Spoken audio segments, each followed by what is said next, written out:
There are very few people that do free flight bird shows around the country. We are the only ones that do a free flight bird of prey show to this magnitude. We have the biggest bird of prey show in the country, hands down. With an intense training schedule to match.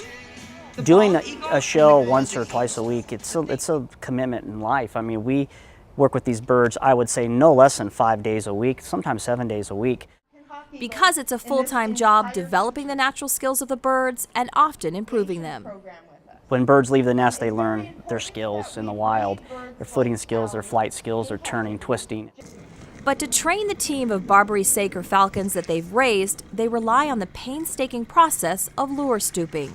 You start out just basically letting them feed off a lure. You try to initiate the lure as the bridge, you catch this, you get rewarded, and then you build that into the game where pretty soon they're chasing it. And then having that instinct to pursue and to dive and to try to catch something out of the air is totally brought out in them. So this is a great tool to basically give the public the ability to see what a falcon looks like up close, diving at really high speeds, and the turning abilities they have to avoid obstacles. It is pretty spectacular to see a bird 100 feet over your head and just by command actually stoop at the lure like they would if it was a prey item, or fall out of the sky and slam on the brakes and land like a feather on the glove. They think you'll be equally amazed by the synchronized flight of their hair-raising Harris hawks. The hawks do more just right over the tops of everybody, and they're going to be the ones that literally maybe will hit people in the hair with their wingtips. That's how they fly. And they're going to go right over the audience and into their box. That's what we're planning.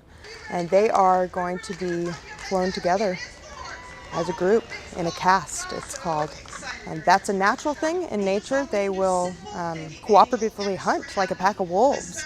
So it's natural for them, but it's going to be very interesting and exciting. And we don't exactly know how it's going to work, but just like everything else, we'll figure it out. And if you ever visit the preserve on a weekday afternoon, you might be able to see them holding an avian training camp in preparation for their big game. We will be practicing with the new birds. We need to practice in the place that they're going to do the shows, so we will be in the Springs Amphitheater, usually in the afternoons. We're learning too as we go how to put this program together where it fits in the venue we're at and we can give the best demonstration and display possible with the birds that we have. But these rare birds and others will be appearing during the backstage pass sessions that the trainers run after their regular shows for audience members who want to be a part of the extraordinary work that finally makes the game of flight seem so effortless. The backstage pass is there for us to get the birds that are not used to doing things in front of the public, used to strangers.